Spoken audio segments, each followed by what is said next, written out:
Anísio tinha um pensamento sobre a ciência em que se distinguia do pensamento dos cientistas, mas não por ser ele um humanista, porque ele, na verdade, era um entusiasta e um sujeito que tinha um conhecimento de fundamentos da ciência, um conhecimento muito grande, né?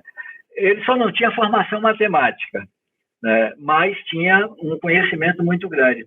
E era um admirador de Darwin. Ele conhecia a obra de Darwin muito profundamente, e ele gostava muito também de livros sobre ideias. O Carlinhos Teixeira mencionou isso já várias vezes, que ele dizia assim: eu gosto muito de ler sobre as ideias. E as ideias da ciência, ele tinha coleções e coleções de livros, e era tão atualizado que o livro do Snow, a segunda edição, sai mais ou menos início da década de 60, 59, 60, e em 1965 já estava Anísio discutindo. É uma das primeiras vezes, Dora, que a referência à interdisciplinaridade aparece, né?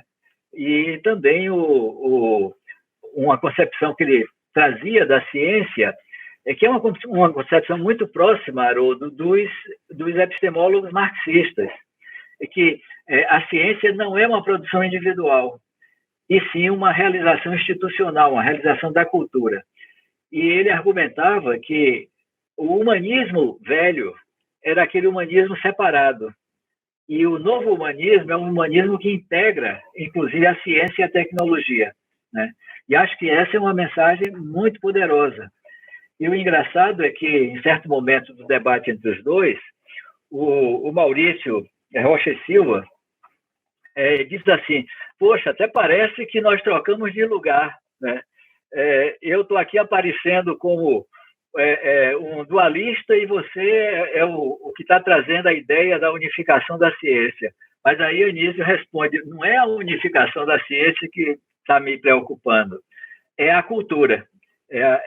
A cultura que é esse espaço, esse campo que integra todos os saberes, os conhecimentos, as inovações, as práticas, e essa é uma concepção que é extremamente atual. Eu posso dizer que é uma concepção, se fosse para a gente usar uma terminologia em moda há coisa de uns 10 anos, é uma concepção pós-moderna de ciência, né? E o nosso Anísio já antecipava isso com aquela clarividência que nós todos admiramos, né? Para participar dessa mesa virtual, eu busquei pensar um pouco de Anísio em duas dimensões. Anísio, educador, que todos nós conhecemos, né? E nos orgulhamos de tê-lo no nosso Brasil, o pensador da educação, na dimensão intelectual. Anísio foi um intelectual, não uma pessoa limitada a uma temática, como mostrou de forma tão interessante Naumar, mas um pensador, né? Um pensador de vários temas, e a educação em particular. E Anísio, gestor. É muito difícil a gente encontrar alguém que tenha essa dupla dimensão, o pensar e o realizar. Como acentuou Naumar, eu também li, né, nesses textos dedicados a Anísio, a sua preocupação de construir um conhecimento que não fosse extremamente especializado e que não se comunicasse com outros saberes. E a compreensão também de que a produção científica, ela não é isolada. Ela depende de apoio institucional, e explicitamente o apoio das fundações de amparo hoje suportam, né, essa questão.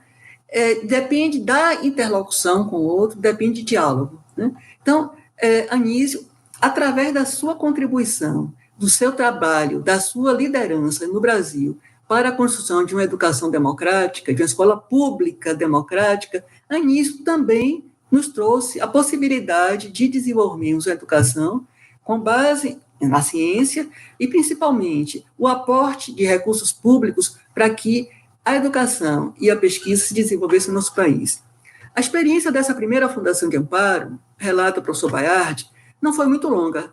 Infelizmente, as experiências, elas são, a depender do gestor, elas são limitadas, e aí a Bahia que tem esse protagonismo, perde a sua fundação de amparo, que só será recuperada em 2001, com a aprovação pela nossa Assembleia da atual FAPESB, Fundação de Amparo à Pesquisa do Estado da Bahia. Como nós conhecemos muito pouco a nossa história, né, e fazemos pouca divulgação do que nós temos, fala-se no Brasil que a primeira Fundação de Amparo à Pesquisa foi a FAPESP, em São Paulo. Na verdade, esse texto do professor Bayard recupera a história e mostra que não é bem assim. A Bahia teve um protagonismo. A ideia inicial, o embrião do aporte de recursos públicos através da Fundação de Amparo à Pesquisa nasceu com Anísio Teixeira. No caso do Anísio, eu acho que o momento crucial em que ele percebeu a necessidade e teve a possibilidade de sacar, de recorrer à ciência para instrumentalizar a educação, foi justamente aí em 1955, quando ele cria o CBPE, a Comissão Brasileira de Pesquisas Educacionais, de pesquisa do Rio de Janeiro, ligado ao INEP. E no mesmo momento ele cria também 5, Dora, são 5 CRPE, Conselhos Regionais de Pesquisa Educacionais, um dos quais é da Bahia, que é o CRINEP da Bahia. Esses conselhos, eles, na medida que eles tinham que se debruçar sobre a realidade local para recolher subsídios para alimentar os projetos educacionais, esse conselho se debruçava sobre realidades diversificadas. O que o Conselho fazia lá no Rio Grande do Sul não era o que se fazia em Pernambuco, eram coisas diferenciadas, de sorte que o projeto tecnológico da educação lá no Rio Grande do Sul, a ser feito com os dados e com os insumos colhidos pelo Conselho, são muito diferentes do que se fazia